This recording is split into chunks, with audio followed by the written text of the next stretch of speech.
Hi, this is Corey Johnston, and today's lesson we're going to cover the range of the first half of the 12th chapter in the book of Proverbs because there is so much material to expound on, or a lot to say in comparatively little windows. We've been dividing these chapters by two lately. So in our review of the most previous chapter, we reviewed the first half, and what begins in the 10th chapter marks a distinct literary transition. All the 9 chapters which come before it have a more or less narrative quality to it. Not strictly speaking narrative, but they do follow a consistent trajectory, whereas those which come after it are arranged very often, more often than not, the proverb which precedes or succeeds another carries no conceptual resemblance or relation to that which comes before and after it.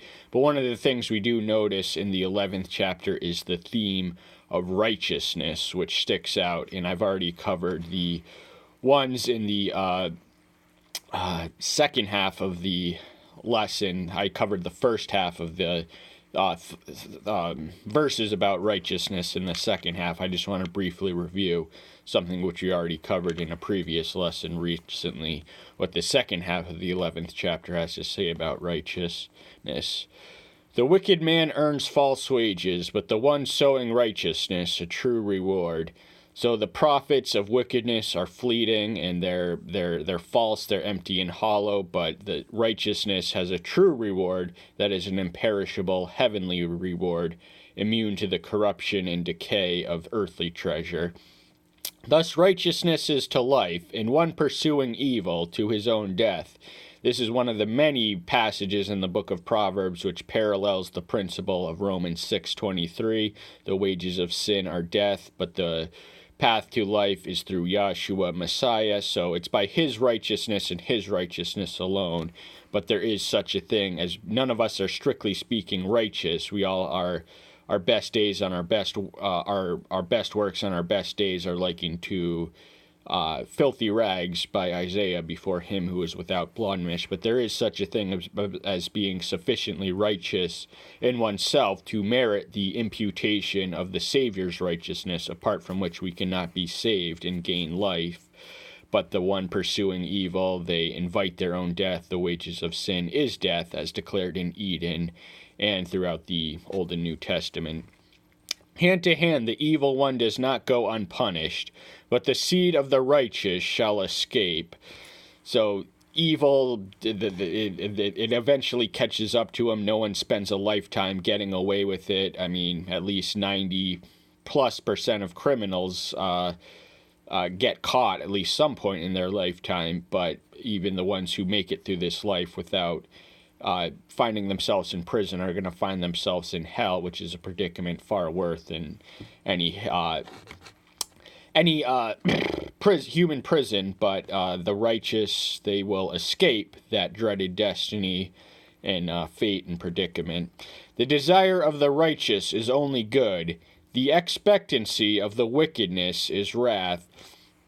So the righteousness, by their very nature, they desire what is good for others, for society, not necessarily for themselves. But the wicked, their only reasonable and logical expectation is to invite the distribution of divine wrath for those who persist in their reprobate ways. Verse 28, he who trusts in his riches falls, but the righteous flourish like a leaf. So there's that dichotomy between riches. He has plenty to say about riches throughout the book of Proverbs. He himself had a tremendous amount of riches, but he did not trust in them.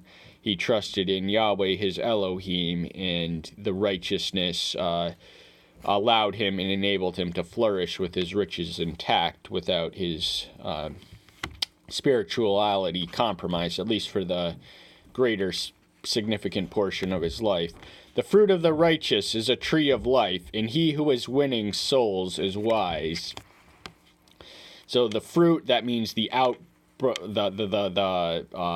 manifestation of the works of the righteousness, is a tree of life. A tree nourishes not only itself, but several animals around it seek it for shade and nutrients, and refuge. So a tree exists not only for themselves, much as the righteous don't only exist to serve themselves. And the business of evangelism requires tact and wisdom, because there are people who are lost and loving it and have no idea that they are lost. And so it takes a great amount of wisdom to win them over to repentance. See, the righteous in the earth shall be rewarded, but how much more the wicked and the sinner?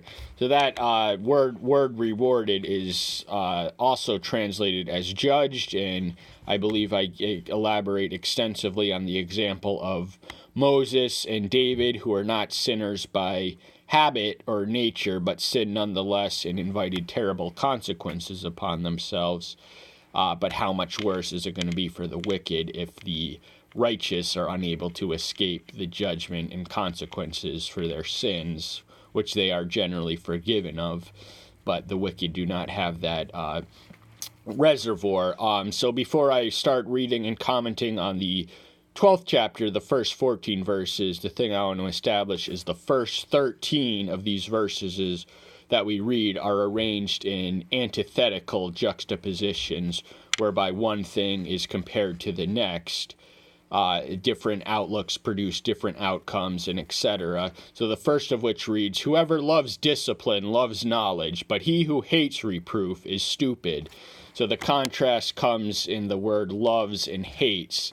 So this compares the respective outlooks and the outcomes on the one who loves discipline, embraces discipline. That's loving discipline is loving knowledge, because discipline has remedial and educative values, and the aptitude and appetite for more discipline can only come through the administering of discipline. And so one of the first thing that Solomon says in the first chapter is, "My son, despise not discipline," or correction, or some variant.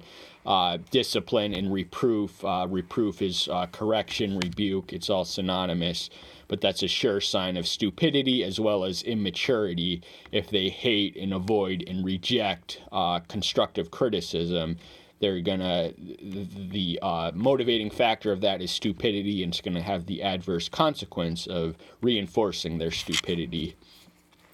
The good obtains grace from Yahweh, but the man of wicked devices he declares wicked.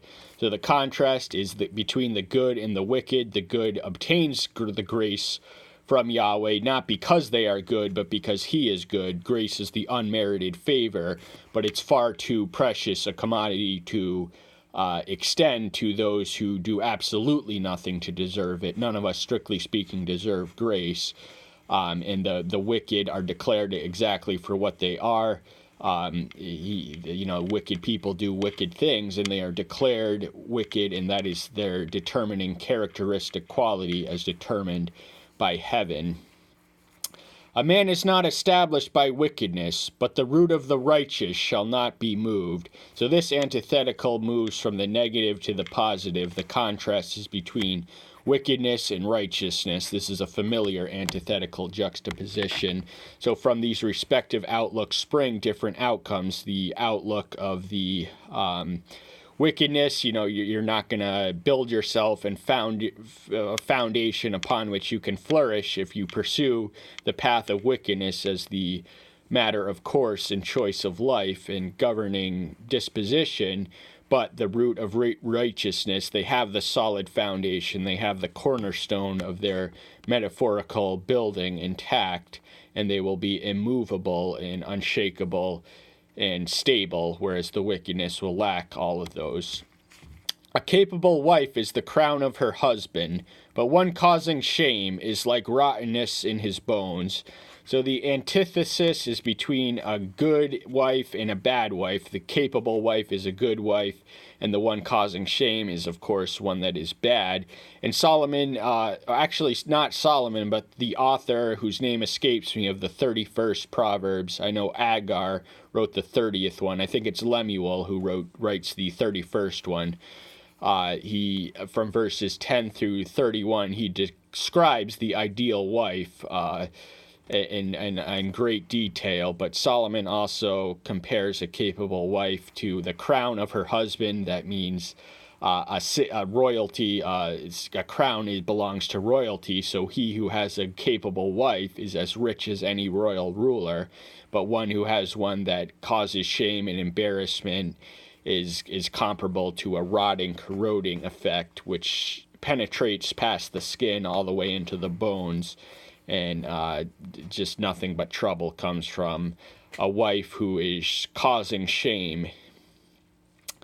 The thoughts of the righteous are justice. The counsels of the wicked are deceit. So the contrast is between that of the righteous and the wicked, and thoughts and counsels are not parallel, but synonymous enough to form a parallel thought. So the thoughts of the righteous, we earlier read that the desire of the righteous is only good in 11:23. So the thoughts of the righteous are oriented towards justice. That is their chief preeminent priority and concern, whereas the counsels of the wicked are deceitful. And Solomon, as a royal ruler, would have been surrounded by counselors and advisors out of necessity to perform the job, and there were a lot of self-serving and deceitful men who tried to flatter him using flattery. Flattery is not communication, it is manipulation. So there were such ones, but Solomon had the discernment to expel any such counselors who didn't belong advising him. The words of the wicked are lie in wait for blood, but the mouth of the straight delivers them. So the contrast is between the words of the wicked and the mouth of the straight. Straight is one who is upright, wholesome, and moral. And the words of the wicked are lie in wait for blood. We read of this as early as the first chapter, 18th verse, when Solomon describes the temptation of sinners and what they're all about. They're all about lying in wait for blood. That means they have murder on their minds and trouble and mayhem and violence. So stay away from them like the plague. Rather surround yourself with straight, narrow, upright people whose mouths there is a lot of power in words. So their words will deliver them and rescue them. And that theme of deliverance is once more communicated earlier. Hand to hand, the evil one does not go unpunished, but the seed of the righteous shall escape. Remember in the 21st verse of the preceding chapter. The wicked are overthrown and are no more, but the house of the righteous stands. So the contrast is once more between the wicked and righteous. This is far from the first and far from the last of such contrast. The wicked, because they have no foundation or durable stability, they will be overthrown. Their evil plot schemes and efforts and conspiracies will be thwarted and scattered to the wind. And nothing will ever be more of them again. They're going to die in that eternally. But the house of the righteous, which has the foundation, the root of the righteous shall not be moved.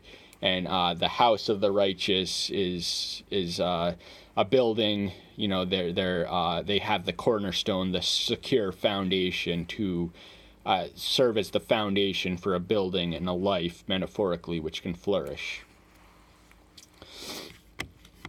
A man is praised according to his wisdom, but the perverted of heart becomes despised. So wise and being perverted of heart are the antithetical characteristics. One who is perverted of heart may very well be intelligent, but they are not wise. They lack wisdom because their concentration and focus is not on the intelligent use of intelligence for any altruistic or betterment for society, but they are perverted. This is not necessarily limited to sexual perversion, but that which is an abominable before the sight, and they will become despised. They're already despised by Yahweh in heaven, but also by their fellow man once their perversions, which they labor to keep secret, become open and talked about and discussed. So far better to exude and talk and bask and translate and communicate wisdom that merits praise, because wisdom is increasingly scarce and increasingly necessary. We live in the age of information, but we lack an age of wisdom. We need to get back to that. So wise people are now more than ever necessary. Better to be lightly esteemed and have a servant than the highly esteemed who lacks bread. So the lightly esteemed and the highly esteemed are compared and contrasted. So if you have a servant, that means you are financially stable enough to procure at least one employee on your payroll to serve your basic needs and, to clean your house, do whatever you tell them to do. There's wealthy people were measured by the numbers of servants they had, but there is such a thing as being of good reputation but lacking bread. Without your vital nutrients satisfied, you're not going to be of much use to yourself or anyone else. The righteous regards the life of his beast, but the mercy of the wicked is cruelty. So the contrast is between the righteous and the wicked once more. The righteous is not only concerned for their own life and human life, but also that of his beast. And this is reflected in the Mosaic law. We are commanded to go out of our way if we see our neighbor or even our enemy's ox, ass, or anything else caught in a ditch. We are to rescue them. And so the righteous regards his beast. He doesn't abuse him unnecessarily. He knows that the beast as a domesticated animal is not free, but it doesn't abuse its control over him. And Yahweh's concern is extended even to the trees. We read somewhere in Deuteronomy, I believe 10:30, but I could be wrong. But even the mercy of the wicked is cruelty, because cruelty and wickedness are interchangeable and synonymous. So whatever mercy they have, there is always an underlying element of cruelty in it, inescapably and intrinsically so. He who tills his land is satisfied with bread, but he who pursues vanities is lacking in heart. So the contrast is between the diligent and the laborious, those who do what they need to do. They focus on the necessities, and the contrast is between those who pursue vanities, that is, non-essential, non-necessary projects which may stimulate one's ego. They are foolish and empty dreams with little bearing in reality, and the character defect from which springs the appetite and aptitude for vanities is in the heart. They lack heart. Heart is the necessary ingredients to build a life, and far better to attend to the mundane but essential and necessary tilling of one's own land in order that they may eat bread. And this reminds us once more of the highly esteemed who lack bread, of which we read in verse 9, section B.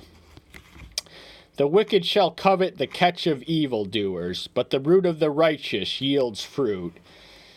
So once more, the contrast is between the wicked and righteous. That's probably going to be the last time we read it today, but certainly not in this book. Covetousness is a sin distinct from every other righteous commandment in the Decalogue, and that is an attitude rather than an action. But the envy and gain of one evildoer stimulates, or the gain of one evildoer stimulates the envy of the wicked, who conspire and scheme and possess it in their minds and their heart before they try to possess it more literally and physically. But the root, the foundation of the righteous yields fruit. We have our own stuff. We don't need to covet the wants, belongings, and possessions of others when we are yielding our own fruits, when we are independently autonomous. It's an oversimplification to suggest that the rich always profit at the expense of the poor. And the transgression of the lips is an evil snare, but the righteous gets out of distress. So not quite the same word, but transgressors and evil people are more or less wicked. That much we agree upon. And there's power in the lips, so we often lay our own traps, evil snare is a trap, so we fall and succumb to the very trap we lay with our very words. There is power in our words, and very often the devices that we design to trap others are the devices which end up trapping those who planted them, and it all starts in the lips.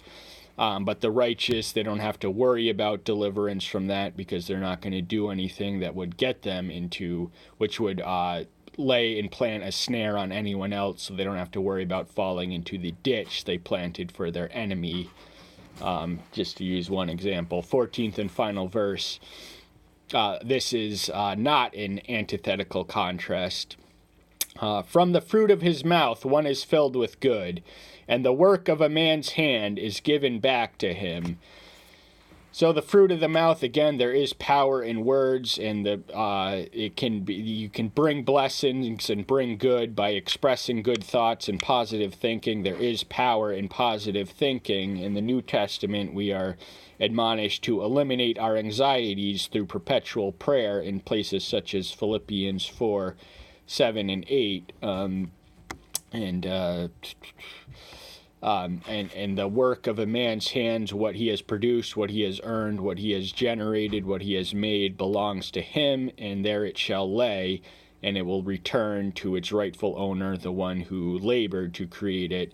That's all the time we have for today. Thank you so much. I'm so glad you're here. Stay tuned until next time. I'll see you then. Bye-bye.